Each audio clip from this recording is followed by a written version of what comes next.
ഒരു കാര്യം ചോദിച്ചു. ഇപ്രകാരം ഒരു പണം സ്വീകരിച്ചതായി ഒരു ആരോപണം ഉണ്ടായിട്ടുണ്ടല്ലോ, എന്താണ് വാസ്തവം എന്ന്. ആ ചോദ്യത്തിന് അദ്ദേഹം പണം വാങ്ങിയെന്നോ പണം വാങ്ങിയില്ലെന്നോ മറുപടി പറഞ്ഞില്ല. ഇപ്പോൾ എനിക്ക് ആ ചോദ്യത്തോട് പ്രതികരിക്കുവാൻ സാധിക്കില്ല. നിങ്ങൾ റെക്കോർഡ് വല്ലതും ചെയ്താൽ അത് പിന്നീട് പ്രശ്നമാകും. ഞാനിപ്പോൾ ഒരു മീഡിയകളെ പോലും എൻ്റെ വീടിനുള്ളിൽ കയറ്റുന്നില്ല എന്നാണ് അദ്ദേഹം മറുപടിയായി പറഞ്ഞത്. പറഞ്ഞപ്പോൾ അദ്ദേഹം ഞങ്ങളോട് കൈ കാണിച്ചുകൊണ്ട് ഞങ്ങളോട് പറഞ്ഞത് എന്താണെന്ന് പറഞ്ഞാൽ, എനിക്ക് ഇതിനോട് ഒന്നും പറയാൻ താല്പര്യമില്ല എന്നിങ്ങനെയാണ് ഞങ്ങളോട് പറഞ്ഞത്, വളരെ ധാർഷ്ട്യത്തോടെ. ഹലോ ഫ്രണ്ട്സ്, എല്ലാവർക്കും നമസ്കാരം. ഷൈനിക്ക് നീതി കിട്ടുമോ എന്ന് ചോദിച്ചു കഴിഞ്ഞാൽ നീതി കിട്ടാൻ സാധ്യത കുറവാണ്.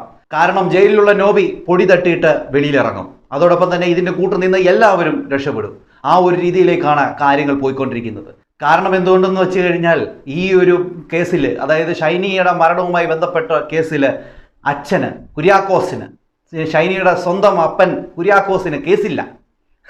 ഒരപ്പൻ എന്ന നിലയിൽ പുള്ളിക്കാരന് മരുമകൻ്റെ മുകളിൽ കേസ് കൊടുക്കാനോ അല്ലെങ്കിൽ ഷൈനിയെ പീഡിപ്പിച്ചു എന്ന രീതിയിൽ കേസ് കൊടുക്കാനോ അങ്ങനെ തയ്യാറല്ല. ഇങ്ങനത്തെ ഒരു തന്തപ്പടിയെ നിങ്ങൾ ആരെങ്കിലും കണ്ടിട്ടുണ്ടോ? നിങ്ങൾക്കുണ്ടോ ഇതുപോലത്തെ ഒരു അച്ഛൻ? കാരണം സ്വന്തം മകൾക്ക് എന്തെങ്കിലും ഒരു ബുദ്ധിമുട്ട് വന്നു കഴിഞ്ഞാൽ അപ്പന്മാരും അമ്മമാരും ഒക്കെ എന്ത് ചെയ്യും? മുന്നിൽ നിന്നത് പോരാടും. എൻ്റെ മകൾക്ക് നീതി മേടിച്ചു കൊടുക്കുന്നിടം വരെ ഞാൻ ഫൈറ്റ് ചെയ്യുമെന്നാണ് ഓരോ മാതാപിതാക്കളും പറയാറ്. ചിലർക്കൊക്കെ ഇതൊക്കെ ഉണ്ട്, മക്കളെ ഒന്നും നോക്കാത്ത അച്ഛന്മാരൊക്കെ ഉണ്ടാവും. അതിൽപ്പെട്ടവനാണോ ഈ കുര്യാക്കോസ് എന്നുള്ളത് നിങ്ങൾ തീരുമാനിക്കും. എൻ്റെ വീഡിയോയിൽ കമൻറ്റ് ഇട്ടിരിക്കുന്ന പല അമ്മമാരുണ്ട്. അവരൊക്കെ പറഞ്ഞിരിക്കുന്നത്, അവരുടെ ഈ ഭർത്താവിൻ്റെ വീട്ടിൽ നിന്നും പിണങ്ങി ഞാൻ സ്വന്തം വീട്ടിലെത്തിയപ്പോൾ എൻ്റെ അപ്പൻ എന്നെ നല്ല രീതിയിൽ നോക്കുന്നു. ഈ ഷൈനിയുടെ വാർത്ത അറിഞ്ഞപ്പോൾ എന്നെ കൂടുതലായിട്ട് ചേർത്ത് പിടിക്കുന്നു. മോളെ, നിനക്ക് ഇങ്ങനത്തെ ഒരു അവസ്ഥ വന്നില്ലല്ലോ, നിന്നെ ഞാൻ ചേർത്ത് പിടിച്ചു. അത് കേൾക്കുമ്പോൾ തന്നെ മക്കൾക്ക് ഒരു കരച്ചില വരുന്നേ, ആ പെമ്മക്കും. അങ്ങനെ ചേർത്ത് പിടിക്കാൻ കഴിയുന്നവനാണ് യഥാർത്ഥ തന്ത. അല്ല ഈ കുര്യാക്കോസിനെ പോലെയുള്ള നെറുകെട്ടവനല്ല തന്തയാവേണ്ടത്. ഈ പറയുന്ന ഷൈനിക്ക് വീടിൻ്റെ തൊട്ടടുത്തൊരു ജോലി കിട്ടിയിട്ട് നടന്നു പോകാനേ ഉള്ളൂ, നടന്നു പോകുന്ന ആ ഒരിടത്ത് ജോലി കിട്ടിയപ്പോൾ അതുപോലും തട്ടിക്കളഞ്ഞവനാണ് ഈ തന്ത. ഇപ്പോൾ ഡെയിലി പള്ളിയിൽ പോകും. എന്നാൽ ഈ കേസിനെ കുറിച്ച് ഒന്നും മിണ്ടാനില്ല. ഈ കഴിഞ്ഞ ദിവസമാണ് ITI ഒരു വാർത്ത ഇട്ടത്, ഇന്നലെ ആയിട്ടത്. അതിനകത്ത് ITI ന്യൂസിലെ സുനിൽ ഈ പറയുന്ന ഷൈനിയുടെ വീട്ടിലൊന്ന് ചെന്നു. കോട്ടയത്ത് പോകുന്ന വഴിക്ക്, പുള്ളിക്കാരൻ്റെ കേസുമായി ബന്ധപ്പെട്ട് കോട്ടയത്ത് പോകുന്ന വഴിക്ക് പുള്ളിക്കാരൻ അവിടെ ഒന്ന് ചെന്നതാണ്. ചെന്ന് കഴിഞ്ഞിട്ട് പുള്ളിക്കാരൻ ഈ പറയുന്ന കുര്യാക്കോസിനെ കണ്ട് കാര്യങ്ങളൊക്കെ ഒന്ന് ചോദിച്ചു. കുര്യാക്കോസ് ചേട്ടാ, ചേട്ടൻ്റെ പേരിലെ ചില ആരോപണങ്ങളൊക്കെ വരുന്നുണ്ടല്ലോ, ചേട്ടൻ പൈസ മേടിച്ചിട്ടാണ് ഈ ഷൈനിയുടെയും മക്കളുടെ മൃതശരീരം വിട്ടുകൊടുത്തത് എന്നുള്ളൊരു ചോദ്യത്തിന് പുള്ളിക്കാരൻ കാമാവുന്നില്ല, അച്ഛനും മിണ്ടിയില്ല. പുള്ളിക്കാരൻ പ്രതികരിക്കാനില്ലെന്നാണ് പറയുന്നത്. അപ്പോൾ എന്തായാലും ഈ സുനിൽ പറയുന്ന കാര്യങ്ങൾ നിങ്ങളൊന്ന് കേട്ടു നോക്ക്. അത് കഴിഞ്ഞതിന് ശേഷം വേറെയും കുറച്ച് കാര്യങ്ങൾ പറയാനുണ്ട്. കള്ളപ്പാതിരിമാരെ കുറിച്ച് എനിക്ക് പറയാനുണ്ട്. ഈ പറയുന്ന നെറുകെട്ടവന്മാർ അച്ഛന്മാരെ കുറിച്ചും എനിക്ക് പറയാനുണ്ട്. ആദ്യം ഇതൊന്ന് കേട്ടു നോക്ക്, അത് കഴിഞ്ഞിട്ട് നമുക്ക് ബാക്കി കാര്യങ്ങൾ പറയാം. ഷൈനിയുടെ സഹോദരി ഭർത്താവിനെ വരുതിയിലാക്കിയാണ് കാര്യം സാധിച്ചെടുത്തത്. സഭ ചെറിയ ഒരു സാമ്പിൾ ഡോസ് ഇട്ടതോടുകൂടി ഷൈനിയുടെ പിതാവ് കുര്യാക്കോസ് ഇപ്പോൾ സഭയ്ക്കെതിരെ ഒരക്ഷരം പ്രതികരിക്കുന്നില്ല എന്ന് മാത്രമല്ല, അദ്ദേഹം മുടങ്ങാതെ ഇപ്പോൾ പള്ളിയിലും പോകുന്നുണ്ട്. കഴിഞ്ഞ ദിവസം ഞാൻ കോട്ടയത്തിന് ഒരു കോടതി സഭ പേടിപ്പിച്ച് നിർത്തിയിരിക്കുകയാണ്. അതുമൂലം പുള്ളിക്കാരൻ വായും പൊത്തിയിരിക്കുന്നു. ഡെയിലി പള്ളിയിൽ പോയിട്ട് പ്രാർത്ഥിക്കുക. ആരോടാ നിങ്ങൾ പ്രാർത്ഥിക്കുന്നത്? സ്വന്തം മകളെ കൊലക്കി കൊടുത്തിട്ട് നിങ്ങൾ എന്ത് പ്രാർത്ഥിച്ച് എന്ത് നേടാനാണ്? എന്ത് നേടാനാണ്? പന്നക്കളവാ. നിങ്ങളൊക്കെ എങ്ങനെയാണ് ഒരു തന്തയായെന്ന് എനിക്ക് മനസ്സിലാവുന്നില്ല. മക്കളെ സ്നേഹിക്കുമ്പോൾ അവർക്കൊരു പ്രശ്നം വരുമ്പോൾ അവരെ ചേർത്ത് പിടിക്കണം. അല്ലെ പിന്നെ എന്തിനാണോ തന്തയെന്ന് പറഞ്ഞ് നിൽക്കുന്നത്? ഇതിനെക്കാട്ടിലും സ്നേഹമാണല്ലോ ഈ ഷൈനി അറിയാത്തവർക്ക്. ഇന്നും ആ കേസിനെ ഫോളോ അപ്പ് ചെയ്തുകൊണ്ട് എൻ്റെ വീഡിയോ കാണുന്നതും അതോടൊപ്പം തന്നെ ഈ ഇതിനെക്കുറിച്ച് വിഷയങ്ങളെക്കുറിച്ച് ചർച്ച ചെയ്യുന്നവരുടെയൊക്കെ വീഡിയോയുടെ താഴെ വന്ന് കമൻ്റ് ഇടുന്ന നല്ലവരായിട്ടുള്ള പ്രേക്ഷകരുടെ അത്രയും പോലും ഇതില്ലാത്ത ഒരു തന്തേ, നിന്നെയൊക്കെ തന്തയെന്ന് വിളിക്കാൻ പറ്റുമോ? നീയൊക്കെ ഒരു അച്ഛനാണോ? എനിക്ക് തോന്നുന്നതാണ്, ഇതൊക്കെ നീയൊക്കെ ഒരു അച്ഛനാണോടോ? ഇങ്ങനെയുണ്ടോ അച്ഛന്മാർ? എടാ, നിൻ്റെയൊക്കെ മുമ്പിൽ വളർന്ന് നീ ഇത്രയും നാളും വളർത്തി കല്യാണം കഴിപ്പിച്ച് വിട്ട ഒരു കൊച്ച്, ആ കൊച്ചിൻ്റെ 2 പിഞ്ചു കുഞ്ഞുങ്ങൾ ഇത്രയും വർഷം നിങ്ങളുടെ കൂടെ നിന്നത്, അതൊക്കെ മരിച്ചു കഴിഞ്ഞപ്പോൾ അതിനോട് ഒരു സ്നേഹം പോലും കാണിക്കാത്ത നിന്നെയൊക്കെ എങ്ങനെയാണ് തന്തയെന്ന് വിളിക്കുന്നേ? എനിക്കറിയാമെന്ന് ചോദിക്കുക. ഈ ഷൈനിയെ നേരിട്ടറിയാത്ത എത്രയോ പേരാണ് ഈ കേസുമായിട്ട് ഫോളോ അപ്പ് ചെയ്തുകൊണ്ട് നടക്കുന്നത്. എന്നോടൊക്കെ പറയുന്നത്, ചേട്ടാ ഈ കേസ് നിർത്തരുത്, നിങ്ങൾ നിർത്തരുത്, അനീഷയെ നിർത്തരുത്, നിങ്ങൾ ഇത് ഫോളോ അപ്പ് ചെയ്യണം. എന്നെ പോലെയുള്ള എത്ര പേര് വീഡിയോ ചെയ്യുന്നു അവരോടൊക്കെ ഇവർ പറയുന്ന ഒരു കാര്യം ഇതാണ്, ഷൈനിക്ക് നീതി കിട്ടുന്നിടം വരെ നിങ്ങൾ വീഡിയോ ഇടണമെന്നാണ് അവർ പറയുന്നത്. അവർക്കുള്ളത്രയും പോലും ഇല്ലാതെ പോയല്ലോടോ തന്തേ നിനക്കൊക്കെ. ഇന്നലെ ഒരുത്തൻ പൂക്കണ്ണീരൊഴിച്ച് കരയുന്ന കണ്ടല്ലോ, നല്ല രീതിയിലാണ് പൂക്കണ്ണീരൊലിപ്പിച്ചത്. അവൻ്റെ ആക്ടിങ് എങ്ങനെ ഉണ്ടായിരുന്നു? അതുപോലെയാണ്. ഓക്കെ, പുള്ളി ബാക്കി പറയട്ടെ, അത് കഴിഞ്ഞിട്ട് ഞാൻ പറയാം. കഴിഞ്ഞ ദിവസം ഞാൻ കോട്ടയത്തിന് ഒരു കോടതി ആവശ്യവുമായി ബന്ധപ്പെട്ട് പോവുകയും അതിനുശേഷം ഞാൻ ഏറ്റുമാനൂരിൽ 101 കവലയിലുള്ള ഷൈനിയുടെ വീട്ടിലും ഷൈനിയുടെ മക്കളും ജീവനൊടുക്കിയ ആ റെയിൽവേ ട്രാക്കിലും പോവുകയുണ്ടായി. ക്യാമറയുമായി ഒന്നുമായിരുന്നില്ല ഞാൻ അന്ന് പോയത്. എന്തോ മനസ്സ് പറഞ്ഞു അവിടെ വരെ ഒന്ന് പോകണമെന്ന്. ഷൈനിയുടെ പിതാവ് കുര്യാക്കോസുമായി ഞാൻ സംസാരിച്ചു കൊണ്ടിരിക്കുമ്പോൾ ഞാൻ അദ്ദേഹത്തോടൊരു കാര്യം ചോദിച്ചു. ഇപ്രകാരം ഒരു പണം സ്വീകരിച്ചതായി ഒരു ആരോപണം ഉണ്ടായിട്ടുണ്ടല്ലോ, എന്താണ് വാസ്തവം എന്ന്. ആ ചോദ്യത്തിന് അദ്ദേഹം പണം വാങ്ങിയെന്നോ പണം വാങ്ങിയില്ലെന്നോ മറുപടി പറഞ്ഞില്ല. ഇപ്പോൾ എനിക്ക് ആ ചോദ്യത്തോട് പ്രതികരിക്കുവാൻ സാധിക്കില്ല. നിങ്ങൾ റെക്കോർഡ് വല്ലതും ചെയ്താൽ അത് പിന്നീട് പ്രശ്നമാകും. ഞാനിപ്പോൾ ഒരു മീഡിയകളെ പോലും എൻ്റെ വീടിനുള്ളിൽ കയറ്റുന്നില്ല എന്നാണ് അദ്ദേഹം മറുപടിയായി പറഞ്ഞത്. അതുപോലെ കഴിഞ്ഞ 26 വർഷമായി അവിടെ താമസം ആരംഭിച്ചിട്ടും ഇതുവരെ ഷൈനിയും മക്കളും ജീവനൊടുക്കിയ ആ റെയിൽവേ ട്രാക്ക് ഭാഗത്തേക്ക് ഇതുവരെ പോയിട്ടില്ല എന്നും അദ്ദേഹം എന്നോട് പറഞ്ഞു. എൻ്റെ പൊന്ന് തന്തേ, നിങ്ങൾ മീഡിയയെ പോലും നിങ്ങളുടെ വീട്ടിൽ കയറ്റത്തില്ലെന്ന് പറയുന്നു. അതോടൊപ്പം തന്നെ നിങ്ങൾ എന്താ പറഞ്ഞേ? എനിക്കൊന്നും പറയാനില്ലെന്ന്. എടോ എടോ എടോ എടോ എടോ നിങ്ങളുടെ മകൾക്ക് നീതി കിട്ടണമെങ്കിൽ നിങ്ങൾ ആ മകൾക്ക് എന്താ പറ്റിയെന്ന് മീഡിയയുടെ മുമ്പിൽ പറയണ്ടേ? നിങ്ങൾ എന്തുകൊണ്ട് പറയാതെ പേടിക്കുന്നു? കാരണം നിങ്ങളും ആ പെങ്കൊച്ചിനെയും ആ കുഞ്ഞുങ്ങളെയും പീഡിപ്പിച്ചിട്ടുണ്ടെന്നുള്ള കാര്യം ഉള്ളത് കൊണ്ടല്ലയോടോ കാരണവരെ അല്ലേ? അല്ലേ? ഈ ITOനെ പോലുള്ള ന്യൂസുകാരൊക്കെ ഏറ്റവും കൂടുതൽ സപ്പോർട്ട് ചെയ്തത് ഈ കിളവനെയാണ്. കിളവനെ കുറിച്ച് ITO ന്യൂസ് നല്ല രീതിയിൽ തന്നെ പറഞ്ഞത്. ഇപ്പൊ ആ ITO ന്യൂസിലെ സുനിലിനും മനസ്സിലായി ഈ കിളവൻ മഹാഭേദ്രനാണെന്നും ഇങ്ങാരുടെ കയ്യിലിരിപ്പ് ഇതിനൊരു കാരണമാണെന്നും പുള്ളിക്കാരനും മനസ്സിലായി. പുള്ളിക്കാരൻ പറയുന്നത് കേട്ടോ. അതുപോലെ ഞാൻ ഷൈനി ജോലി ചെയ്തിരുന്ന റോസ മിസ്റ്റിക്ക എന്ന സ്ഥാപനവും കണ്ടു. ദൂരെയൊന്നുമല്ല, ഷൈനിയുടെ വീടിന്റെ മതിലിന്റെ തൊട്ടടുത്ത കെട്ടിടമാണ് ഈ റോസ മിസ്റ്റിക്ക. അവർ 16,000 രൂപ ഷൈനിക്ക് ശമ്പളമായി നൽകിയിരുന്നു എന്ന് പറയുന്നു. ഷൈനിക്ക് ഒരു വണ്ടിക്കൂലി പോലും മുടക്കാതെ കാലെടുത്ത് അപ്പുറത്തേക്ക് വെക്കാവുന്ന ദൂരത്തിലായിരുന്നു ആ സ്ഥാപനം. ഷൈനിയുടെ പിതാവ് കുര്യാക്കോസ് ആ സ്ഥാപനത്തിനെതിരെ പരാതി കൊടുത്തതിന്റെ അടിസ്ഥാനത്തിലാണ് ഷൈനിയുടെ ആ ജോലി പോയത് എന്നും അറിയുവാൻ കഴിഞ്ഞു. അപ്പനിങ്ങനെ ഓരോ കുറ്റങ്ങൾ കണ്ടുപിടിക്കുന്നു. ഷൈനി തന്നെ സ്വയമേ റിസൈൻ ചെയ്യുക ചെയ്തത്. ആ പിതാവ് അപ്രകാരം ചെയ്തുവെങ്കിൽ ഷൈനിയുടെ ചിറകരിയുന്ന പണിയായി പോയി അതെന്ന് പറയാതിരിക്കുവാൻ സാധിക്കില്ല. അതെ, ഷൈനിയുടെ ചിറകരിയുന്ന പരിപാടി തന്നെയാണ് അങ്ങനെ കാണിച്ചത്. ഈ സുനിലൊക്കെ ഈ പറയുന്ന ഈ കുര്യാക്കോസിനെ നല്ല രീതിയിൽ സപ്പോർട്ട് ചെയ്തതാ.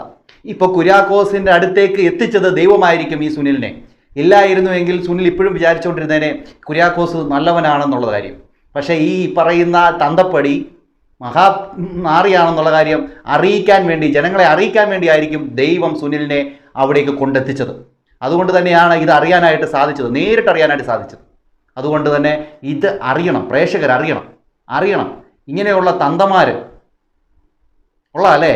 ബാക്കി വാർത്ത നൽകിയ കഴിഞ്ഞ ആഴ്ചകളിൽ രാവിലെ ഏതാണ്ട് 4:45 ഞാൻ ഞെട്ടിയെണീൽക്കുമായിരുന്നു. പിന്നീട് ഉറങ്ങുവാനും സാധിക്കുമായിരുന്നില്ല. എത്രയും വേഗം അവിടെ വരെ ഒന്ന് പോകണമെന്ന് എൻ്റെ മനസ്സ് പറയുന്നുണ്ടായിരുന്നു.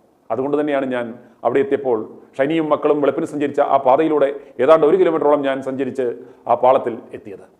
വീടിൻ്റെ മുന്നിലൂടെയുള്ള കൈവഴി അവസാനിക്കുന്ന ഒരു കയ്യാലയുടെ മുകളിൽ നിന്നും നോക്കിയാൽ 1 കിലോമീറ്റർ ദൂരത്തു നിന്നും വരുന്ന ട്രെയിൻ കാണുവാൻ സാധിക്കും. അത്രയും അകലിൽ നിന്ന് പാഞ്ഞു വരുന്ന ട്രെയിനിനെ നോക്കി ഷൈനി എങ്ങനെ തൻ്റെ 2 മക്കളുമായി നിന്നു എന്ന് ആലോചിക്കുമ്പോൾ തന്നെ ചങ്ക് തകരുന്നു. എന്തായാലും ഷൈനിയുടെ ഭർത്താവ് നോബി ലൂക്കോസ് കോട്ടയം സബ് ജയിലിൽ റിമാൻഡിൽ കഴിയുകയാണ്. ഏറ്റുമാനൂർ കോടതി ജാമ്യാപേക്ഷ തള്ളിയതിനെ തുടർന്ന് നോബിയുടെ വീട്ടുകാർ കോട്ടയം ജില്ലാ കോടതിയിൽ നിന്ന് ജാമ്യം നേടുവാനുള്ള തീവ്ര ശ്രമത്തിലാണിപ്പോൾ. കോടതി പോലീസ് റിപ്പോർട്ടിനായി കാത്തിരിക്കുകയാണ് എന്നാണ് അറിയുവാൻ കഴിഞ്ഞത്. അന്വേഷണത്തോട് നോബി സഹകരിച്ചതുകൊണ്ട് ഇനി പോലീസ് ജാമ്യം നൽകരുതെന്ന് പറയുവാനുള്ള സാധ്യതയില്ല. അതുമാത്രമല്ല, ഷൈനിയുടെ വീട്ടുകാർക്ക് യാതൊരു പരാതിയുമില്ല എന്നതാണ് വിചിത്രം. അതുകൊണ്ട് തന്നെ പോലീസ് ആദ്യം ചുമത്തിയ ആത്മഹത്യാ പ്രേരണ കുറ്റം മാത്രമാണ് ഇപ്പോഴും നോബിയുടെ പേരിലുള്ളത്. തൊടുപുഴ പോലീസ് രജിസ്റ്റർ ചെയ്ത FIRന്റെ അടിസ്ഥാനത്തിൽ നോബിയുടെ അമ്മയുടെയും സഹോദരൻ ബാദരിയുടെയും പേരിൽ ഗാർഹിക പീഡനത്തിന് കേസ് രജിസ്റ്റർ ചെയ്യുകയും ആ കേസ് ഇപ്പോൾ തൊടുപുഴ JFMC 1 നടന്നു വരികയാണ്. ഇരമക്കളുമൊത്ത് ജീവനൊടുക്കിയത് എന്ന കാര്യം മനസ്സിലാക്കി പോലീസിന് സ്വമേധയാ ഗാർഹിക പീഡന നിരോധന വകുപ്പ് കൂടി ചുമത്തുകയും കുടുംബാംഗങ്ങളെ കൂടി പ്രതിയാക്കാവുന്നതുമാണ്. എന്നാൽ അവരത് ചെയ്യുന്നില്ല. അതാണ് അതിന്റെ കറക്റ്റ്. ഇത് സ്വമേധ കേസ് എടുക്കാവുന്ന ഒരു കാര്യം തന്നെയാണ്. ഗാർഹിക പീഡന നിരോധന നിയമം അനുസരിച്ച് ഷൈനിയെ പീഡിപ്പിച്ച ഈ പറയുന്ന നോബിക്കെതിരെയും കള്ളപ്പാതിരിക്കെതിരെയും ഈ പറയുന്ന ഈ ശർക്കര തള്ളയുണ്ടല്ലോ അവർക്കെതിരെയൊക്കെ എടുക്കാവുന്നതാണ്. പക്ഷേ പോലീസ് അത് എടുക്കുന്നില്ല. ഇതുവരെ ആയിട്ടും ഷൈനിയുടെ ഫോണിലെ വിവരങ്ങളോ ഈ പറയുന്ന നോബിയുടെ ഫോണിലെ വിവരങ്ങളോ എന്താണെന്ന് പോലും പുറത്തു വന്നിട്ടില്ല. അത് അതിൻ്റെ വഴിക്ക് അങ്ങനെ നിൽക്കുന്നു. ഇതിൻ്റെ അകത്ത് നല്ല രീതിയിൽ തന്നെ കളിക്കുന്നുണ്ട്. ഒന്നുകിൽ സഭ കളിക്കുന്നുണ്ട്, ഇല്ല എങ്കിൽ കള്ളപ്പാതിരിയായിട്ടുള്ള മറ്റവനുണ്ടല്ലോ ഈ ബോബി, അവൻ കളിക്കുന്നുണ്ട്. ഇവനിപ്പം വന്ന് കോട്ടയത്ത് വന്നിട്ടുണ്ടെന്നൊക്കെയാണ് അറിവ്. എന്നാൽ ഇവൻ എവിടെ ഒളിച്ചിരിക്കുന്നു എന്നുള്ളതാണ്. ഈ കള്ളപ്പാതിരെ ഒരു തെറ്റും ചെയ്തിട്ടില്ല എങ്കിൽ നേരെ മീഡിയയുടെ മുമ്പിൽ വന്ന് പറയണം. ഇവൻ പറയുന്നുണ്ടോ? ഇല്ല. അപ്പൊ ഇവൻ എന്തോ തെറ്റ് ചെയ്തിട്ടുണ്ട്. എന്നിട്ട് ഈ ചിലര് വന്നിട്ട് ഈ പറയുന്ന ഈ കള്ളപ്പാതിരെ വെളുപ്പിക്കുന്നുണ്ട്. ഈ അച്ഛനെ വിളിച്ചു നോക്കി, അച്ഛൻ നല്ല മനുഷ്യനാണ്, ഒരു കുഴപ്പമില്ല എന്നൊക്കെ. പക്ഷേ ഈ കള്ളപ്പാതിരിയുടെ കയ്യിലും തെറ്റുണ്ട് എന്നുള്ളത് കൊണ്ടാണ് അങ്ങനെ ഒളിഞ്ഞിരിക്കുന്നത്. അങ്ങനെ ഒളിച്ചിരിക്കുന്നത് അതുകൊണ്ടാണ് അല്ലേ?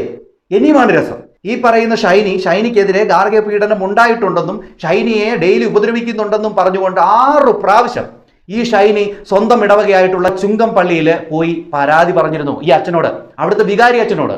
എന്നാൽ ഈ പറയുന്ന വികാരി അച്ഛൻ ഷൈനിയോട് പറയും, ഞാൻ വിളിച്ച് അന്വേഷിക്കാം, ഞാൻ അത് ചോദിക്കാം എന്നൊക്കെ പറയും. എന്നാൽ ഈ പുള്ളിക്കാരൻ ഈ പറയുന്ന ഈ നോബിയെ വിളിച്ച് തിരക്കുകയോ നോബിയെ ശാസിക്കുകയോ നോബിയെ വിളിച്ചോ അല്ലെങ്കിൽ ഇവരെ രണ്ടുപേരെ വിളിച്ചിരുത്തിക്കൊണ്ട് ആ പ്രശ്നമൊന്ന് പറഞ്ഞ് പരിഹരിക്കാനോ ഈ പറയുന്ന വികാരി അച്ഛൻ ശ്രമിച്ചില്ല. അതിനു പകരം ഈ അച്ഛൻ എന്ത് ചെയ്യുന്നറിയാമോ? മറ്റ് സഭയിലുള്ള വിശ്വാസികൾ വന്ന് പറയും, ഈ ഷൈനി വന്ന് ഇങ്ങനെ ഒരു കാര്യം പറഞ്ഞല്ലോ അച്ഛാ അതിന് എന്തെങ്കിലും ഒരു തീരുമാനം എടുക്ക് എന്ന് ഈ പറയുന്ന വികാരി അച്ഛനോട് പറയുമ്പോൾ പുള്ളിക്കാരൻ പറയുന്നത് എന്തോന്നറിയാമോ? ഷൈനി കൊള്ളത്തില്ലെന്ന്. എന്തുവാടോ ഷൈനി കൊള്ളാതിരിക്കാൻ ഇത്രയും? എന്താണ് ഒരു വീട്ടമ്മ കൊള്ളത്തില്ല എന്ന് പറയാൻ നിങ്ങൾക്ക് എന്ത് യോഗ്യതയാണുള്ളത്? നിങ്ങളുടെ മുമ്പിൽ വന്ന് കുമ്പസാരിക്കാനും നിങ്ങൾ നടത്തുന്ന ശുശ്രൂഷകൾക്ക് മുമ്പിൽ വന്ന് നിന്ന് പാട്ട് പാടാനും മാത്രമേ ഈ സ്ത്രീകളെ നിങ്ങൾക്ക് കൊള്ളത്തുള്ളൂ. അത് മാത്രവുമല്ല, ഇവർ വന്ന് കൈകൊട്ടി പാടുന്നത് കൊണ്ടും മാത്രമാണ് അവിടേക്ക് ആൾക്കാർ വരുന്നത്. പുരുഷന്മാരെ സംബന്ധിച്ച് നോക്കുകയാണെങ്കിൽ അവർ അത്രയും ഇതായിട്ട് വരത്തില്ല. സ്ത്രീകൾ എന്ന് പറഞ്ഞു കഴിഞ്ഞാൽ പള്ളി തുറക്കുന്നതിന് മുമ്പേ അവരവിടെ കാണും. അത് കഴിഞ്ഞ് നിങ്ങൾ പാടുന്ന പാട്ടിൻ്റെ കൂടെ ഏറ്റുപാടാനും ഈ സ്ത്രീകളാണുള്ളത്.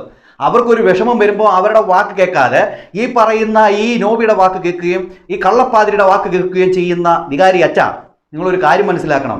നിങ്ങൾ ലോഹയും ഇട്ടുകൊണ്ട് ഈ വീഞ്ഞും കുടിച്ച് അണ്ടിപ്പരിപ്പും തിന്ന് മുന്തിരിങ്ങായും തിന്ന് കോട്ടസ കാറിൽ കിടന്ന് വിലസുമ്പോൾ ഈ കാശ് കിട്ടുന്നത് ഈ പറയുന്ന വീട്ടമ്മമാർ വീട്ടിൽ വന്നിട്ട് ഭർത്താക്കന്മാരോട് പറഞ്ഞ് ആ കാശ് അങ്ങോട്ട് ഇടുന്നോണ്ടാ. അതുകൂടെ ഒന്ന് മനസ്സിലാക്കിക്കോ. ഇതുപോലെ ഷൈനിയെ പോലുള്ള എത്ര വീട്ടമ്മമാരുടെ പരാതി നിങ്ങൾ കേട്ടിട്ടുണ്ട്. ഒരു വീട്ടമ്മ അയച്ച ഒരു മെസ്സേജ് ഞാൻ നിങ്ങളെ വായിച്ച് കേൾപ്പിക്കാം. ഇത് ഷൈനിക്ക് മാത്രമല്ല, ഇതുപോലെ എത്ര സ്ത്രീകൾക്ക് നിങ്ങൾ പരിഗണന കൊടുത്തിട്ടില്ല. ഈ ഒരു മെസ്സേജ് നിങ്ങളൊന്ന് കേട്ടു നോക്കി, ഞാൻ വായിച്ച് കേൾപ്പിക്കാം. അച്ഛന്മാരോട് പരാതി പറഞ്ഞാൽ അവർ അതിൽ മുൻകൈ എടുക്കില്ല. ഞാൻ പല പ്രാവശ്യം പോയി പറഞ്ഞിട്ടുള്ളതാണ്. 2 പേരെയും വിളിച്ച് സംസാരിച്ചു. പക്ഷേ എൻ്റെ കെട്ടിയോൻ സംസാരിച്ച് അവരെ അവരുടെ വശത്താക്കും. ഇപ്പോൾ ഞാൻ പോകാറില്ല. കേസ് കൊടുത്താൽ മക്കൾ നമ്മളെ തള്ളിക്കളയുമോ എന്ന പേടി കാരണം എല്ലാം ക്ഷമിക്കും, കരഞ്ഞു തീർക്കും, വിധിയെ പഴിക്കും, അല്ലാതെ എന്തു ചെയ്യാൻ? ഇതൊരു വീട്ടമ്മ ഇട്ടൊരു മെസ്സേജാണ്. ഒരു വീട്ടമ്മ ഇട്ട മെസ്സേജാണ്. അവരും ക്രിസ്ത്യാനിയാണ്. ഈ പള്ളികളിൽ യേശുവിനെ പ്രസംഗിക്കുന്ന അച്ഛന്മാരുടെ മുമ്പിൽ പോകുന്നവരാണ്. അവർക്ക് അനുഭവിച്ച കാര്യങ്ങളാണ് അവരിട്ടത്. യേശുവിൻ്റെ മാർഗത്തിൽ നടക്കാനായിട്ട് അവരെ പറഞ്ഞ് പഠിപ്പിക്കുന്നവർ ആ ഒരു മാർഗത്തിൽ ഈ അച്ഛന്മാർ നടക്കുന്നില്ല. അതായത് ബലഹീനതയുള്ളവരുടെ കൂടെ നിൽക്കാനാണ് യേശുക്രിസ്തു പറഞ്ഞത്. എന്നാൽ ഇവിടെ കാശുള്ളവൻ്റെ കൂടെയാണ് ഈ അച്ഛന്മാർ നിൽക്കുന്നത്. എന്ത് വിരോധാഭാസമാണ്! നീയൊക്കെ എന്താണ് യേശുവിനെ കുറിച്ച് പ്രസംഗിക്കുന്നത്? ചെയ്യുന്നത് എന്താണ്? എടാ, നിനക്കൊക്കെ എന്ത് ബോധമുണ്ടോടാ? അച്ഛന്മാരെന്ന് പറഞ്ഞുകൊണ്ട് ഇന്നേക്കെ എന്താ പറയുന്ന കള്ളപ്പാതിരികളെ. എന്തായാലും ഈ ഒരു വിഷയത്തെക്കുറിച്ച്, ഈ പറയുന്ന ഷൈനിയുടെ ഈ ഒരു വിഷയത്തെക്കുറിച്ച് സംസാരിക്കാനായിട്ട് കേരളീയം ന്യൂസ് ഈ പറയുന്ന ചുങ്കത്ത് ഇവരുടെ പള്ളി ചെന്നു, ഷൈനിയുടെ ഇടവകയിൽ ചെന്നു. അവിടെ ചെന്നപ്പോൾ വികാരി അച്ഛനോട് സംസാരിക്കാനായിട്ട് ഇവർ ശ്രമിച്ചപ്പോൾ ഇവരോട് വികാരി അച്ഛൻ പറയുകയാണ്, നിങ്ങൾ അവിടെ നിന്നോ, എനിക്കൊന്നും പറയാനില്ല എന്ന് പറഞ്ഞുകൊണ്ട് അവരെ തള്ളി നിർത്തുകയും ധാർഷ്ട്യത്തോട് സംസാരിക്കുകയും ചെയ്തു. തള്ളി നിർത്തിയില്ല, തടഞ്ഞു നിർത്തി. ഓക്കെ, ഞാൻ പറഞ്ഞത് തെറ്റിപ്പോയി. എന്തായാലും കേരളീയം ന്യൂസിലെ അവർ പറയുന്ന കാര്യങ്ങൾ നിങ്ങളൊന്ന് കേട്ടു നോക്കി. അപ്പോൾ നിങ്ങൾക്ക് മനസ്സിലാവും ഈ പറയുന്ന കള്ളപ്പാതിരിമാർക്ക് പണത്തോടാണ് പ്രിയം എന്നുള്ളത്. കേട്ടു. ശരിയായിട്ട് അഭിപ്രായം എടുത്തു. നമ്മൾ അറിയാൻ മേലാത്ത പല ദുരൂഹതകൾ ഈ മതത്തിന് പിന്നിലുണ്ടെന്നാണ് ഞങ്ങൾക്ക് മനസ്സിലാക്കാൻ സാധിച്ചത്. അപ്പോൾ നമ്മളറിയാമല്ലോ, നമ്മളിപ്പം ഇവിടുത്തെ വികാരിയച്ഛൻ എന്നെ ഞങ്ങൾ കാണാൻ പോയിരുന്നു. പലരും ഇവിടെ അഭിപ്രായപ്പെട്ട് വിടുന്നുണ്ട്. ഇവിടെ ഈ ഇടവകയ്ക്ക് പല കുടുംബ കൂട്ടായ്മയുണ്ട്. എന്തുകൊണ്ട് ഇത്ര നാളായിട്ടും ഈ വിഷയം ഇവിടുത്തെ അച്ഛന്മാരോ വൈദികരോ അല്ലെങ്കിൽ ഇവിടുത്തെ കന്യാസ്ത്രീമാരോ ഒന്നും അറിയാൻ ശ്രമിച്ചില്ല? ഷൈനി പറഞ്ഞു കാണില്ലേ എന്നൊക്കെയുള്ള ചില സംശയങ്ങൾ പൊതുസമൂഹത്തിനുണ്ടാകാം. പക്ഷേ ഇവിടെ ഫാമിലി കൂട്ടായ്മയും ഒക്കെ ഉണ്ടെന്നാണ് ഞങ്ങൾക്ക് അറിയാൻ പറ്റുന്നത്. ഇവിടുത്തെ പഞ്ചായത്ത് പ്രസിഡന്റ് തന്നെ ഷൈനിയുടെയും കുടുംബത്തിൻ്റെയും വാർഡ് മെമ്പർ കൂടിയാണ്. അതായത് തോമസ് സാർ, അറിയാം, നമ്മൾ പരിചയപ്പെട്ടായിരുന്നല്ലോ. അദ്ദേഹം ഇവിടുത്തെ അവരുടെ വാർഡ് മെമ്പർ കൂടിയാണ്. അദ്ദേഹവും ഈ ഇടവകയിൽപ്പെട്ട ആളാണ്.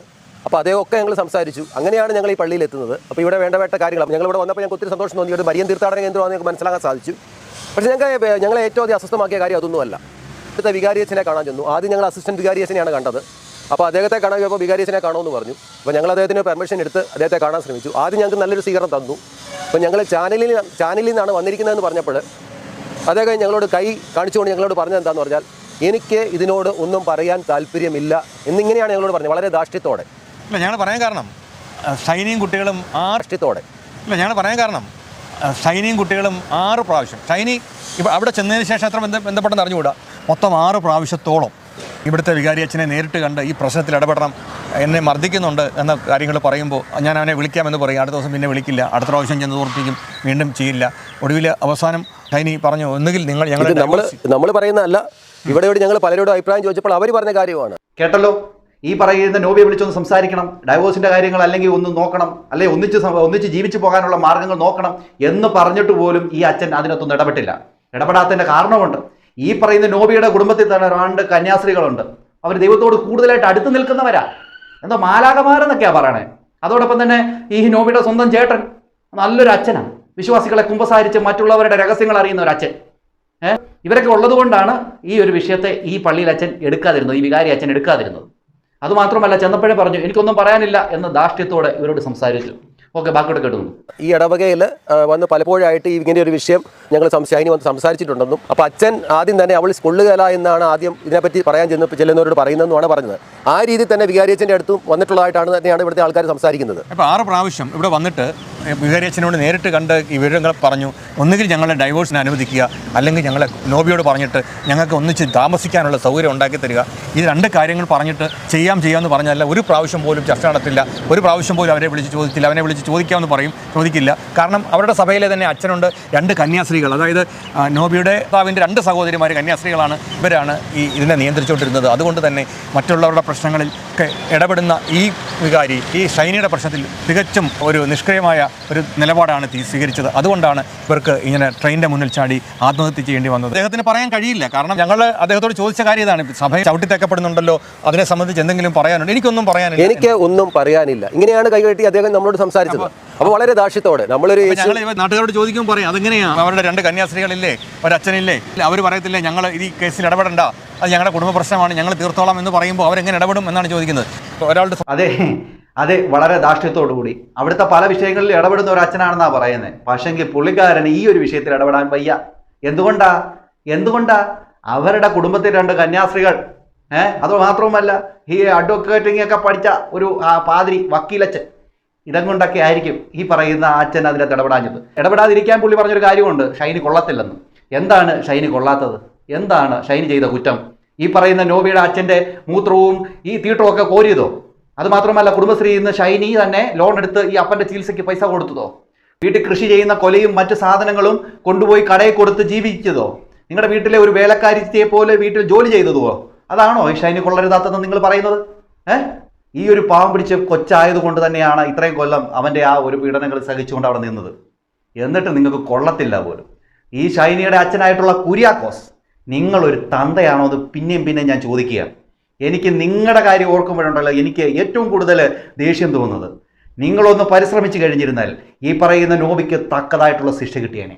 പക്ഷേ നിങ്ങളത് ചെയ്യില്ല. ഇവിടുന്ന് നോബി രക്ഷപ്പെടും. ഇത് നാളെ ഷൈനിയെ പോലുള്ള 1000 പെണ്ണുങ്ങൾ ഉണ്ടാവും, അതുറപ്പാണ്. ഇത് നിൽക്കണമെങ്കിൽ ഇതിന് പറ്റിയ ഒരു ശിക്ഷ ഈ പറയുന്നവന്മാർക്ക് കിട്ടണം. ഇല്ല എങ്കിൽ ഇത് അത്രയൊക്കെ ഉള്ളൂ എന്നാണ് എനിക്ക് പറയാനുള്ളത്. പക്ഷെങ്കിൽ ഇതുപോലെ വീഡിയോ ഇടുന്നവർ ഇട്ടുകൊണ്ടേയിരിക്കും. ഇടുന്നെന്ന് വെച്ച് കഴിഞ്ഞാൽ ഷൈനിക്ക് നീതി കിട്ടുന്നിടം വരെ നമ്മൾ ഓരോരുത്തരും വീഡിയോ ചെയ്യും. പിന്നെ ഈ വീഡിയോ സപ്പോർട്ട് ചെയ്യുന്നവരും അതുതന്നെ ചെയ്യും. സ്വന്തം തന്തയായിട്ടുള്ള കുര്യാക്കോസിനില്ലാത്ത ആ ഒരു മനസാക്ഷി കുത്ത് എല്ലാവർക്കും ഉണ്ട്, ഒരു സ്നേഹം എല്ലാവർക്കുമുണ്ട്. നിങ്ങൾക്ക് സ്വന്തം മകളോട് ഇല്ലെന്ന് വെച്ചുകൊണ്ട് മറ്റുള്ളവർക്ക് ഇല്ലാതിരിക്കില്ല എന്ന് നിങ്ങൾ ഓർത്താക്കൊള്ളാം. എൻ്റെ പൊന്നു പ്രേക്ഷകരെ, നിങ്ങൾക്ക് എന്താണ് തോന്നുന്നത്? നിങ്ങളുടെ അഭിപ്രായവും നിർദ്ദേശങ്ങളും കമൻറ്റ് ചെയ്യുക. ജസ്റ്റിസ് ഫോർ ഷൈനി എന്നുള്ള #മാക്സിമം യൂസ് ചെയ്യുക. അടുത്തൊരു വീഡിയോ കാണുന്നവരേക്കും എല്ലാവർക്കും